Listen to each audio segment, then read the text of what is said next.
Welcome to me TV. నేను మీ Mounika. Comrade ఠాను Naik పోరాటాలకు స్ఫూర్తి.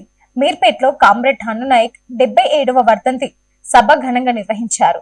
తెలంగాణ గిరిజన ఆధ్వర్యంలో జరిగిన ఈ కార్యక్రమంలో నాయకులు ఆయన పోరాటాలను స్మరించుకున్నారు. మీర్పేట్ సంద చెరువు కట్టపై ఉన్న ఠాను నాయక్ విగ్రహం వద్ద వర్ధంతి కార్యక్రమాలు ఉత్సవ వాతావరణంలో జరిగాయి. తెలంగాణ గిరిజన సంఘం రాష్ట్ర అధ్యక్షులు ఎం ధర్మానాయక్, ప్రొఫెసర్ శంకర్ నాయక్ ముఖ్య అతిథులుగా పాల్గొన్నారు. ఈ కార్యక్రమంలో వారు మాట్లాడుతూ కామ్రేడ్ ఠాను నాయక్ తెలంగాణ సాయుధ రైతాంగ పోరాటంలో కీలక పాత్ర పోషించారని తెలిపారు. భూమి కోసం, భుక్తి కోసం, వెట్టి చాకిరి నిర్మూలన కోసం ఆయన ఎంతో ధైర్యంగా పోరాడాడని తెలిపారు. ఆయన త్యాగాలను గుర్తు చేసుకుంటూ ప్రతి సంవత్సరం రాష్ట్ర వ్యాప్తంగా వర్ధంతి కార్యక్రమాలు నిర్వహిస్తున్నామని అన్నారు. ఠాను నాయక్ విగ్రహాన్ని ట్యాంక్ బండ్ పై ఏర్పాట్లు చేయాలని, ఆయన చరిత్రను పాఠ పుస్తకాలలో చేర్చాలని డిమాండ్ చేశారు. నిజాం కాలంలో దొరలు, రజకారులు గిరిజనులపై చేసిన అన్యాయాలకు వ్యతిరేకంగా ఠాను నాయక్ మరియు ఆయన కుటుంబం పోరాడిందని ఆయన అన్నారు. ఆయన కుటుంబం మొత్తం పోరాటంలో పాల్గొని ప్రాణ త్యాగం చేశారన్నారు. యువత ఆయన పోరాటాలను ఆదర్శంగా తీసుకుని ముందుకు సాగాలని పిలుపునిచ్చారు. ఈ కార్యక్రమంలో గిరిజన సంఘ నాయకులు, ప్రజా సంఘాల ప్రతినిధులు, పెద్దలు తదితరులు పాల్గొన్నారు.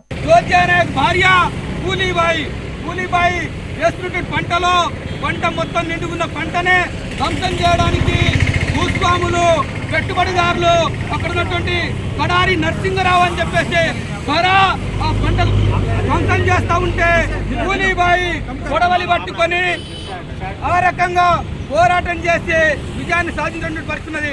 అందుకోసం తెలంగాణ రైతాంగ సాయుధ పోరాటం అంటే కులానికో మతానికో కాదు, పేదోళ్ల కోసం పోరాటం చేసినటువంటి పోరాటం తెలంగాణ రైతాంగ సాయుధ పోరాటం. అందుకోసమే ఆ రోజు ఏ కులమైనా, ఏ మతమైనా, ఏ ప్రాంతమైనా వాళ్ళ కష్టాల కోసం పోరాటం చేస్తూ ఉంటే గ్రామాలే వాళ్ళకు చైతన్యం అయ్యారు. ప్రతి ఇంటి నుండి సాయుధులైనారు, తుపాకీ పట్టుకొని.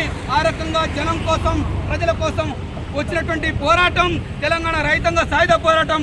ఆ పోరాటంలో 4,000 మంది ప్రాణాలు ఇచ్చారు. 3,000 గ్రామాల్లో మాట్లాడే హక్కు తీసుకొచ్చారు. 10 లక్షల ఎకరాల భూమిని పెంచారు. అటువంటి పోరాటం తెలంగాణ రైతాంగ సాయుధ పోరాటం. కాబట్టి ఇప్పుడు రాష్ట్రంలో ఉన్నటువంటి ఈరోజు వెట్టికి వ్యతిరేకంగా అనేక చట్టాలు వస్తున్నాయి.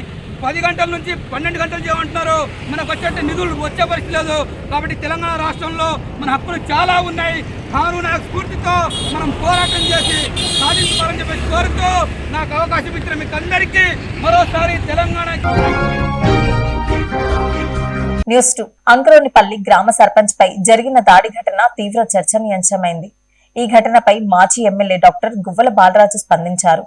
అంకిరోనిపల్లి గ్రామ సర్పంచ్ కుర్ర కమల సతీష్ పై జరిగిన దాడిపై అచ్చంపేట మాజీ ఎమ్మెల్యే గువ్వల బాలరాజు బాధితుడిని పరామర్శించారు. ఈ సందర్భంగా ఆయన మాట్లాడుతూ ప్రజల కోసం పనిచేస్తున్న సర్పంచ్ పై కర్రలతో దాడి చేయడం చాలా దారుణమని అన్నారు. ఇది పూర్తిగా పాశవిక చర్య అని తీవ్రంగా ఖండించారు. ప్రజలు ఎన్నుకున్న నాయకుడిపై దాడి చేయడం అంటే ప్రజాస్వామ్యాన్ని అవమానించడం అని స్పష్టం చేశారు. దాడికి పాల్పడిన నిందితులను వెంటనే గుర్తించి అరెస్ట్ చేయాలని పోలీసులకు డిమాండ్ చేశారు. నిందితులను కాపాడేందుకు ఎవరు ప్రయత్నించినా సహించబోమని హెచ్చరించారు. అధికారులు వెంటనే చర్యలు తీసుకోకపోతే పెద్ద ఎత్తున ఆందోళన చేపడతామని, బాధితులపై కఠిన చర్యలు తీసుకునే వరకు పోరాడతామని వారు అన్నారు. ఈ కార్యక్రమంలో బీజేపీ నాయకులు మరియు స్థానిక ప్రజలు తదితరులు పాల్గొన్నారు.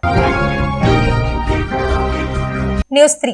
420 హామీలతో కాంగ్రెస్ ప్రభుత్వం గద్దెనెక్కి ప్రజలను మోసం చేస్తుందని, కాంగ్రెస్ ప్రభుత్వం బడ్జెట్ అంకెల గారడి అని, ఇది పూర్తిగా రైతు వ్యతిరేక ప్రభుత్వం అని, మేనిఫెస్టోను తుంగలో తొక్కి పరిపాలన సాగిస్తుందని, సింగూరు నుండి నీటి విడుదలకు ఎమ్మెల్యే సునీతారెడ్డి కృషితో అభినందనీయమని అన్నారు. ఈ రోజు 1,00,000 ఎకరాలు సాగునీరు అందుతుందని అన్నారు. ఆ 1,00,000 మంది రైతుల ఆశీర్వాదాలు సునీతారెడ్డికి ఎల్లప్పుడూ ఉంటాయని అన్నారు. కానీ ఘన్పూర్ ఆనకట్టుపై స్థానిక కాంగ్రెస్ నాయకులకు అవగాహన లేకపోవడంతో శోషనీయం అని బీఆర్ఎస్ పార్టీ కోల్చారం మండల అధ్యక్షులు రాంపల్లి గౌరీశంకర్, మాజీ జెడ్పీటీసీలు Pasham Srinivas Reddy, Muthyamgari Santosh, DCMS vice chairman Arige Ramesh, మాజీ సీడీసీ చైర్మన్ నరేందర్ రెడ్డి, సంగాయిపేట్ సర్పంచ్ పుర్రే కాంతమ్మ, ప్రభాకర్ అన్నారు. ఆదివారం నాడు కోల్చారం గ్రామంలో బీఆర్ఎస్ నేతలు మీడియా సమావేశం నిర్వహించారు.